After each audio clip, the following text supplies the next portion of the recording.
You are listening to the How to Talk to Girls podcast with me, Trip Kramer. Hello and welcome back to another episode of the How to Talk to Girls podcast. I'm your host, Trip Kramer from tripadvice.com. On today's episode, I have something really cool. I have a guest, Chrissie Mayr, and she is on the podcast, and we're talking about improv techniques, some techniques to continue conversation, techniques to be more funny. And it's really cool because she's been a stand-up comedian for over 10 years now. She's done a lot of improv, and she's also the host of multiple podcasts, which you're going to hear about on today's episode. And so we go in and dive into just a lot of stuff about conversation. So guys can get women to open up more, and they'll be able to be more fluid in conversation, back to the original stuff that a lot of guys have trouble with, of course, on the How to Talk to Girls podcast. So we're going to go over that and a little bit more, and you're going to like what she has to say. And she's interviewed a lot of people. So she's got just a lot of background and conversations doing hosting, doing improv, doing lots of stand-up comedy, which is one of the hardest forms of communication I could ever imagine exists. Just so difficult. So we're going to be going into all of that. Really excited. And of course, conversation is one of the toughest things that guys have struggled with. And I know this because I used to struggle with it. And every client I ever talk to struggles with it as well. And I don't want you to struggle with it anymore. If you feel that the podcasts and my YouTube channel are things that are not enough to get you to the next level of where you want to be with talking to girls, with getting more dates, with being able to sleep with the girls that you want and getting into a relationship. If you feel like you're stuck, I really encourage you to check out the coaching program that I provide, where I give one-on-one coaching. That's right. You work with me one-on-one, and I get you to the place where you're meeting and attracting women, no problem. I just got off the phone call about 45 minutes ago with a client of mine, and we're only on our third session, and he's already getting numbers. He's getting girls really interested in him, and we're getting him to the point where his approach anxiety is pretty much dead, and he is on his way. Just a few more sessions I know we'll do with him, and he's going to be a rock star with women, and we can help you do the exact same thing. So if you want to apply, go to coachedbytrip.com. If you want, you can go to the show notes where there will be a link in the description. You click on that and just apply, and you and I will get on a phone call to see if coaching is a good fit for you. I want to work with you. I want to help you, and I want to get you to the next level. All it takes is showing up with a great attitude and doing exactly what I say. I say this to guys who sign up for coaching. I say, listen, all you got to do is do what I say and you'll get results. This is how it works. So let me guide you. Let me help you. Go to coachedbytrip.com and apply. I read every application that comes in. Okay, let's get into it. Here is my interview with Chrissie.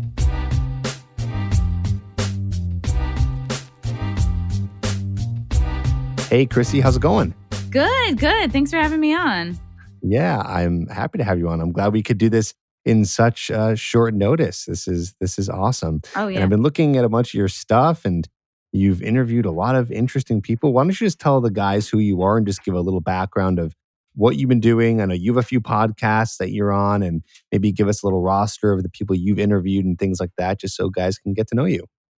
Sure. I am the host of the Wet Spot on Compound Media, which is a sex, dating, relationship, panel advice show. And that's on Compound Media, which is Anthony Cumia's network. So any former fans of Opie and Anthony will know who that is.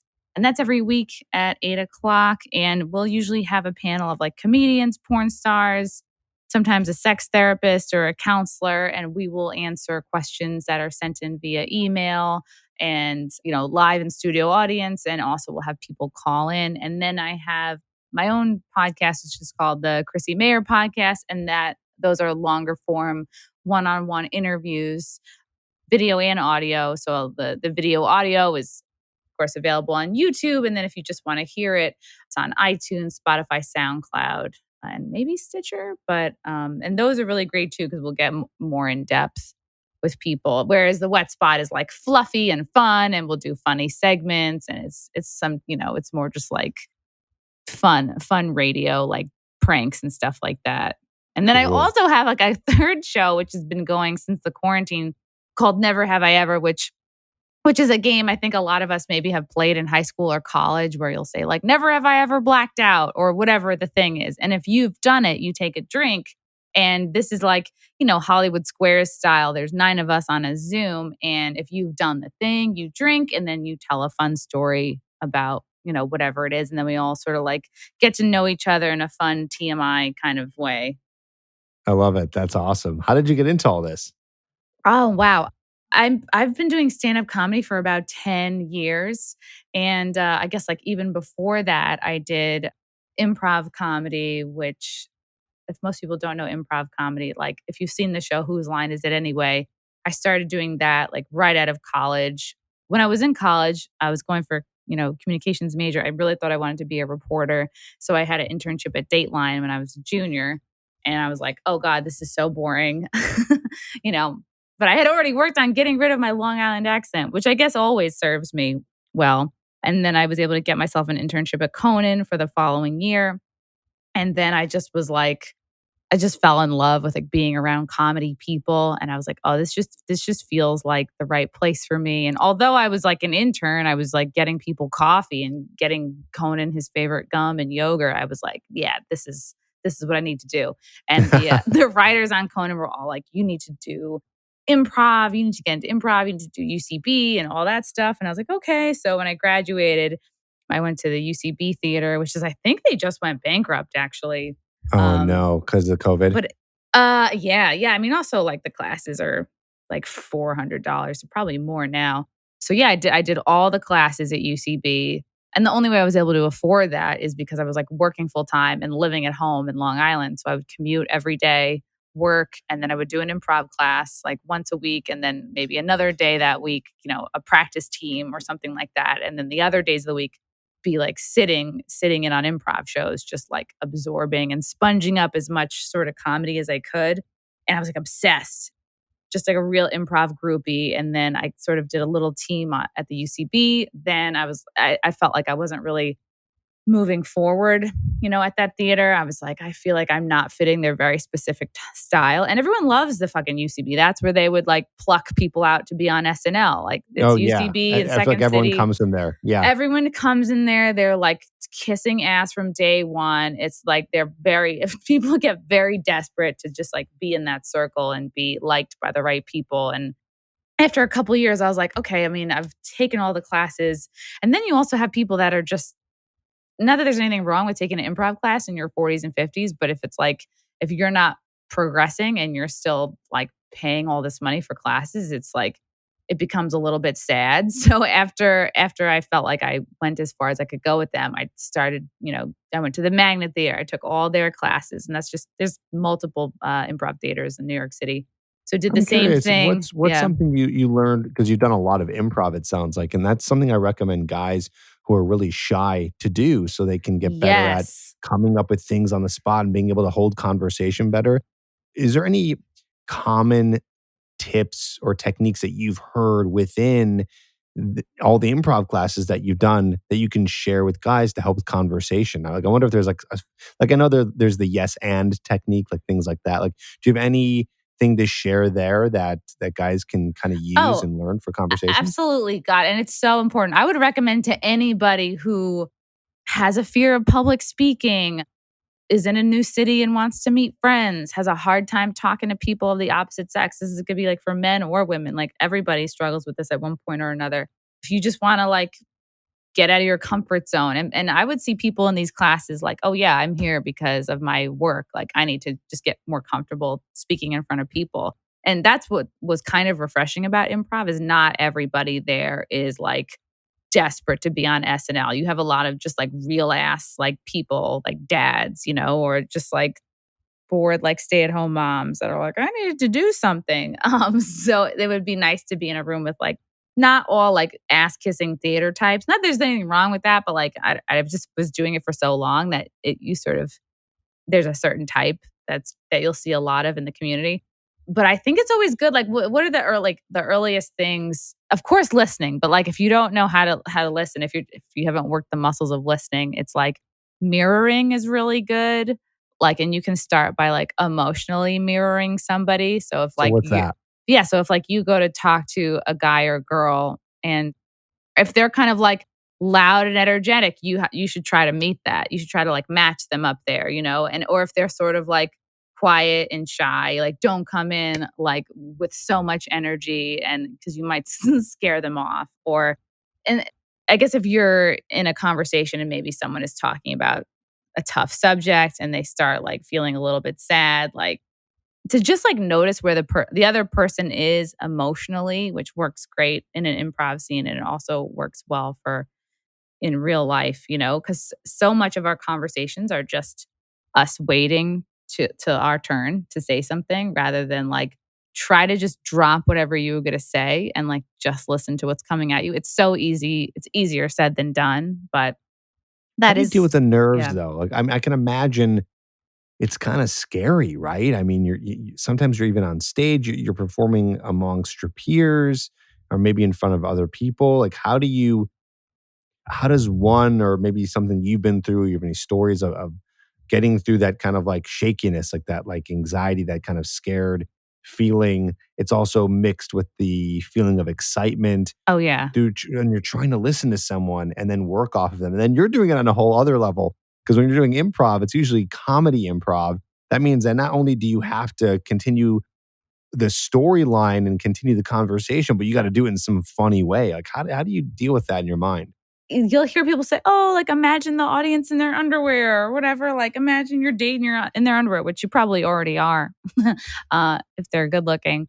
But it's weird, like the way that my mind works in a comedy sense. Like with improv, like I would just be. It's almost like an ADD, like kind of thing where I'm just like I'm listening for when I can do like a play on words, or like I'm constantly running through different words and different jokes in my mind till something catches, and then you have to just like wait for the right timing, which like you can't really learn. That's kind of like you're born with that.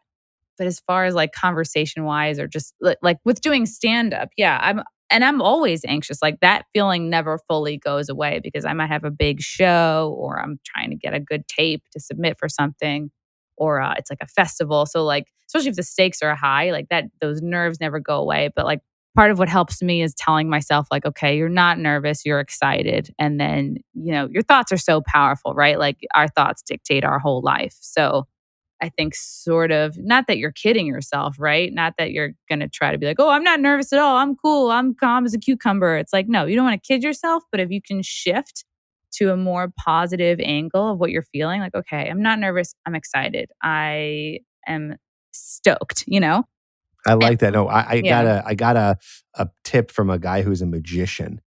This was about this must have been 8 years ago, and I was giving a speech. And this is like when I was first starting to be a dating coach, and it was my first public speaking event on dating, and I was nervous. The dating coach, like me, like I was nervous. I was like, "Whoa, I've never done this before."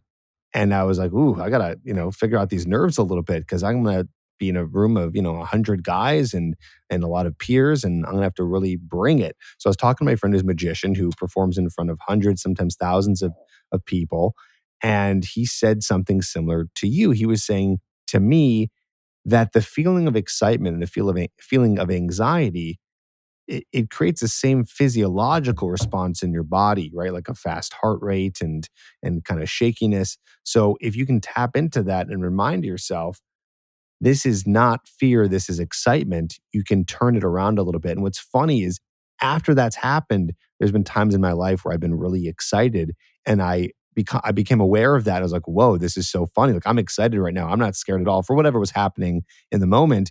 And I noticed in my body, I was feeling the exact same thing. It was so strange. That's pretty cool. Yeah. So It's you nice saying that you that can that was get kind of similar for you? it's pretty cool that you can get like you can listen to a magician and somehow that will translate to like ultimately dating tips, but that's really It's cool. magic. Like It's magic. yeah, anybody who's good at in their field is, there's always going to be like transferable skills. And like what you said before, like the concept of yes and if people are hearing that and like what the hell is he talking about?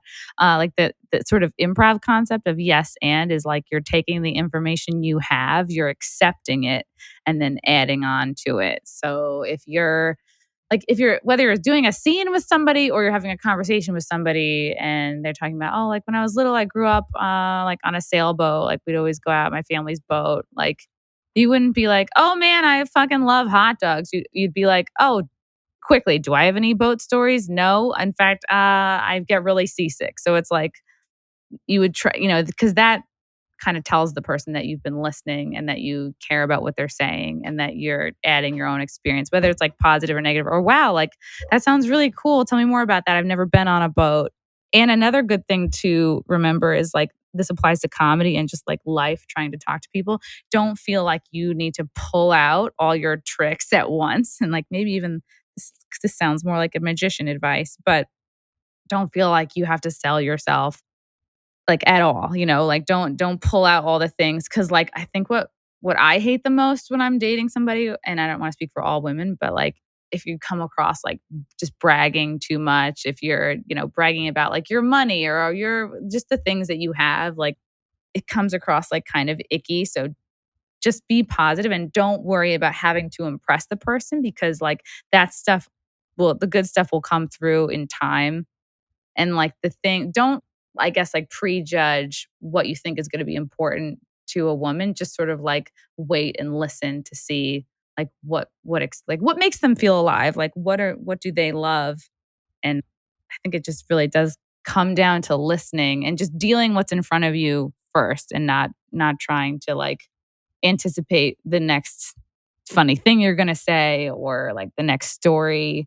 And I think also too is like being vulnerable first helps a lot. Like if somebody's not opening up, and that's something like I'll do in an interview, is like if I want to talk to somebody and I know that their mother just died, I will talk about how my mom just died like 2 years ago, and and I have no problem getting vulnerable. I'll get all into it. Like I'll get into whatever it is, cuz I find that makes it easier. Like okay, this person's already kind of shown me who they are, so they don't feel like they have to make the first move in case they do feel nervous talking about that kind of stuff, if that makes any sense. Yeah, no, that makes a lot of sense. It's like you are making them comfortable when you're opening up, so that's gonna make them feel comfortable, and they end up reciprocating. It's kinda like the law of reciprocity. Is like when you give, some people feel like they have to give in return. And in this case, it's kinda like a weird thing happening. It's like they have that reciprocity, but they're gonna feel more comfortable doing it because you did it. And it's funny because that Mhm. happens to me all the time. Like I'm still human too, right? Like I'm talking to people, even though I'm aware of it, it still affects me. Like someone opens up to me, I'm like, oh, I feel almost like not like I owe them, but it makes me like I want to. Like, oh, they shared something with me. Let me share something with them. It's like this whole thing about connecting to your fellow being, right? It's like that. That's what happens. So that's interesting. It's also interesting. I'm curious when you're doing back to some of the improv stuff. When you're doing some of the improv techniques, has it ever gone really wrong, and how have you came back from that? Because I know a Oh lot of yeah. guys, they say weird things or say something Yeah. like that this it falls flat, and then they're like, "Oh my god," and then it just destroys them for the rest of the conversation. Anything like that? Yeah. Oh, for sure. And that happens all the time in stand up. Like you think you can read a crowd, you say it, you tell a joke about like anal sex or whatever it is. And then you're like, oh wow, this is a group full of like 60 somethings, or whatever. Like, oh, I just told a joke about threesomes and I'm just now noticing nobody in here is about that life. And just the simple fact of acknowledging that something bombed is enough to lighten the mood. Like I'll just be like, "Oh wow, I guess you guys don't like my threesome joke," or like, "I guess that didn't go over well." Like it's just you don't have to think of something funny to make up for it right away. Just acknowledging that didn't go over well is like kind of resets it. And I think that also applies to dating. Like if you just go into a place that maybe you guys are too new to talk about yet with each other. Like if it's my favorite sexual position is doggy, and she just is like quiets down. You're like, all right, I guess it was too soon for that. I'm sorry. you know? Right, calling it out Yeah. and being aware of how the other person's feeling in the conversation, but then never making a note of it again, just moving on. Yeah, yeah, not don't you don't have to obsess, because she'll make mistakes at one point too. Like both of you will take turns being weird, and that's how you get to know each other. And that's like, and if somebody can't accept you with like an occasional weird thing, like that's probably not somebody you want to spend a lot of time with and get to know better, because you should be like accepting of one another. Right, right, totally. Yeah. I'm curious, I know you've been in a relationship for 5 years now, is that right? Yes. So, talk about dating before that. I don't know if you can remember. I know even me 5 years ago, seems like a long time ago. 5 years ago, or we'll probably say like 5 to 7 years ago, when you were dating, Mhm. Did you have any situations where you were talking to a guy and he messed up, but he was able to come back from it? I know it's such a specific question. I don't know if there's anything that No, I triggers from know. you I from totally know, and conversation with dates. that happens a lot to guys. Like me personally, like I think the way I was raised, I'm such a like a people pleaser, and I want everything to go You're the well. nice girl. Yeah, I don't like We call guys the nice guy ugh, the nice when they're girl, people right? pleasing. Yeah. I don't like conflict, and like I have just a unique skill for not having anybody feel uncomfortable around me. Like I'm super accepting, and even if it is weird and it does make me feel a little uncomfortable, like I can kind of soften it. And like I might on the inside feel a little weirded out, but I would never let it be known to the guy because I just want the date. I wanted the date to go well, so I would just be like, oh yeah, yeah, of course, and then but probably now, if I were dating, I would be way more comfortable calling it out and even like roasting them a bit because I've done so many roast battles, but like kind of in that fun way that men make fun of each other. I would be more like that now. But like, yeah, back when I was dating, like, yeah, whatever, 6, 7 years ago, I was a great date. I was so funny, but I wouldn't be too funny. Like if I was like, oh, this guy likes to think he's funny, I would sort of just sit there and nod and drink and let him think he was the funny one. That's kind of nice of you. Yes. That's great. But That's like, yeah, great. your question was like, had anybody ever like bombed in front of me and like what's a way that he could come back? Yeah. Nothing that I can remember specifically, but like I would never, judge someone super harshly for a moment like that. Right. Yeah. Right. So what else? What are some other cool improv techniques that you've learned at your time of all the classes you've done and things So like that? many of like the improv exercises are kind of like weird theater Oh exercises, yeah, no, like there oh teach yeah, us. It could be good. there were games, and this is not something that you'd ever do on a first date, but there was this one exercise we would just like sit Indian style on the floor and look into each other's eyes, like completely silent and just like stare at the other person. And like I think because it's you're trying to develop group mind and listening and trying to communicate without just by looking at somebody, like seeing where they're at emotionally. I mean but that would be creepy if you busted that out on a first date. You're like, let's just stare at each other. Let's do that. Then we also have like, it would be like pass the clap where everyone stands around in a circle and you just like, you pass the clap diagonally to somebody, but you have to have eye contact for it to work and for you to not skip a beat. Is there anything that they taught you that you practice on your own, like at home? Like if a guy doesn't have someone to do this with, like are there any solo improv techniques? I know that kind of defeats the Hmm. point because it's all about connecting and talking to someone else, but I'm wondering if there's anything that they've taught you that you Yeah, can do I on your know what own. you're saying. It's all just like I'm trying to think of like what would be useful that translates to the dating world. And I don't know that anything does because a lot of the improv things is like, oh, start a scene with an emotion. Like, so you're not gonna like, I'm gonna walk into this date, I'm just gonna be angry no matter what, Yeah, Whereas but like at the if same you time, do it translates because I feel like when you're learning all this stuff, it just gets you better at conversation in general and knowing how to react to people and knowing how to just hold yourself in a conversation. I can't really speak for it because I've never done improv classes before, so I don't know firsthand, but it just intuitively feels that way. I don't know. Yeah, and I know, and I feel foggy on some of the basic principles myself because, like,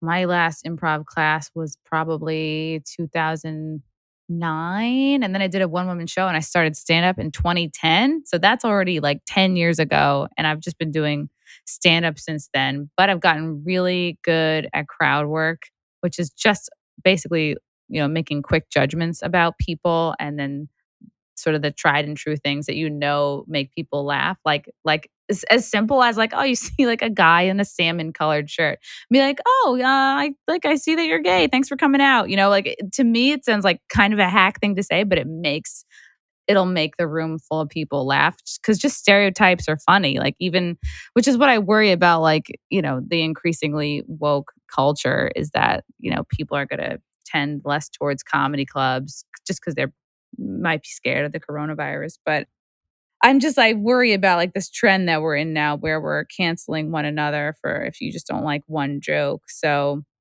but Is there any yeah, joke that bringing you've done and it just hits like 9.9 times out of 10? um Yeah, I think so. Like, I'll be like, oh, like I just got out of an interracial relationship. My last boyfriend was Dutch, not ethnically. He just never paid for anything. That's Which is that's like, great. it's like, that joke is more like, oh, that's cute.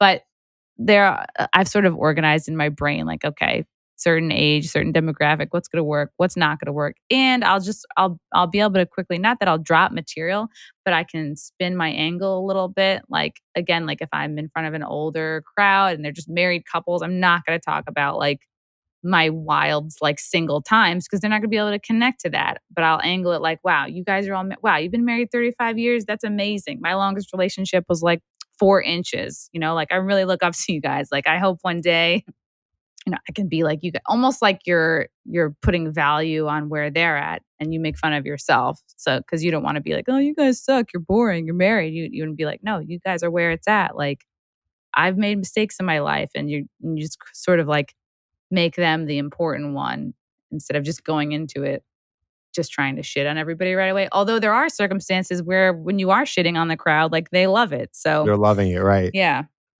it really That depends on that's who it great. is. I'm curious too, because you're a comedian, and a lot of guys want to learn how to be funny. And I found, and I say this every time I interview someone who's done comedy, that teaching someone how to be funny might be one of the hardest things you can teach. I have no idea how you would do that. And I know there's books written on it. So clearly people are doing it. But do you have any tips for any guys? Do you have anything that you could offer to someone in terms of how to be a little bit funnier if they wanted to be funny in a crowd or with a girl on a date? Yeah, like if you're somebody who like, wow, I really and I've had like the whole gamut. Like I have guys who would like just hit on me and date me because they want to get into stand-up comedy. And like that very quickly reveals itself as like the reason why they're interested. And that happens to so many of my girlfriends who do stand-up as well. Like after like one date, they're like, oh, this guy really just wanted to get into stand-up and they wanted to know like what contacts they had for him. So you're like, ugh, it's gross. But it happens all the time. If you find that you're naturally funny and you're cracking your friends up, like that's great. That means like you have like some sort of a wit to you. I would say like watching comedy podcasts really helps. And if you I think that's a good way to do it. Like I mean, I'm on the Compound Media Network, and if you watch like Anthony Cumia's show or even like In Hot Water, I mean, they have such a good sense of humor. But like, I'll take Anthony Cumia's show for an example. Like him and his co-host Dave Landau, like they're so quick. Like to watch that show and any good funny podcast. The way that the people on the podcast will sort of fill in each other's sentences, and also like Real Ass Podcast on Gas Digital Network is one that I do a lot, and a lot of the times like we get to know each other like over the years, like these people, they're like just any group of friends, but like watch these podcasts and see the way that people fill in each other's sentences and kind of like almost like one up each other.